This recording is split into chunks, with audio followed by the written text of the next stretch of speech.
Picture an animal 14 feet tall, weighing more than a school bus, covered in shaggy fur, with tusks longer than your entire body. Now picture facing it with nothing but a sharpened stick. That sounds impossible, but the real answer is far stranger. Ancient humans did not just survive alongside creatures like this. They hunted them again and again, across thousands of years, using tools that look almost laughably simple by modern standards. So how did that actually work? The answer starts with something smarter than brute strength. Strategy. Archaeologist Gary Haynes has spent decades studying mammoth remains at ancient kill sites across North America and Siberia. His research suggests early hunters rarely charged mammoths head-on. Instead, they targeted the vulnerable, the young, the old, the sick, or animals already trapped by terrain, a frozen bog, a steep ravine, a narrow river crossing. A 14-foot mammoth stuck in mud is still enormous, but suddenly, it is not unbeatable. Terrain did half the work before a single spear was thrown. Once a target was chosen, the weapon still had to actually work. And this is where human ingenuity gets interesting. Early hunters used stone-tipped spears, but throwing a spear directly at a mammoth's thick hide from a distance rarely caused a fatal wound.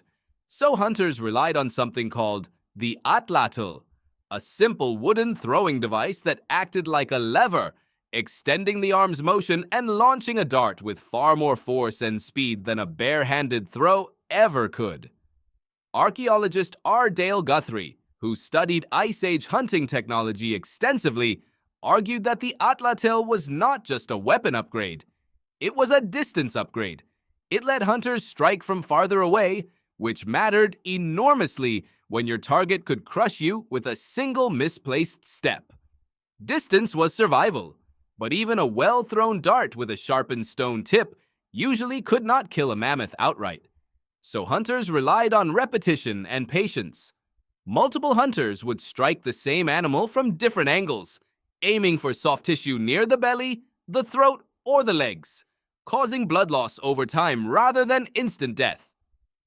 Some researchers believe hunting parties would track a wounded mammoth for hours, sometimes days, waiting for exhaustion and blood loss to finish what the spears started. This was not a single dramatic showdown. It was a slow, coordinated siege. Stone tools mattered just as much as the strategy behind them. Archaeologist Ashley Smallwood has extensively studied Clovis points, the distinctively shaped stone spearheads used by early hunters across ancient North America. Her research shows these points were not crude. They were carefully engineered, with fluted grooves designed to reduce shock and prevent the tip from shattering on impact with tough hide and bone. A broken weapon in the middle of a mammoth hunt was not just inconvenient, it could be fatal. Every notch, every groove, every subtle shape was refined through trial and error passed down across generations. Fire may have played a role too. Some researchers argue that controlled fire, or simply the threat of flame and smoke, could be used to funnel animals toward ambush points or away from escape routes, essentially turning the landscape itself into a weapon. Group coordination tied everything together. A single hunter with a spear had almost no realistic chance against a mammoth. A coordinated group using terrain, distraction, patience, and precisely engineered tools had a real one. This required communication, planning, and enormous trust between hunters, since a single mistimed strike could turn the hunter into the hunted. Now think about what that actually demanded from the human mind. Not just physical courage, but foresight, reading terrain, predicting animal behavior, coordinating timing across multiple people without today's instant communication, refining tools generation after generation based on what worked and what got someone killed. You still carry pieces of that legacy, even if you have never thrown a spear in your life. The instinct to plan several steps ahead before committing to something risky. The impulse to work as a team rather than face an overwhelming problem alone.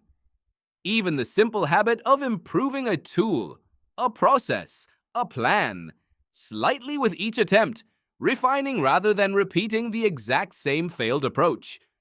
Hunting a creature that outweighed an entire hunting party combined was never really about strength. It was about outsmarting size with patience, terrain, teamwork, and tools sharpened just a little better each time. Picture that animal again, 14 feet tall, tusks longer than your body. Now picture a small group of humans, patient, coordinated, armed with nothing but wood, stone, and an idea passed down from those who came before them. Somehow, that was enough.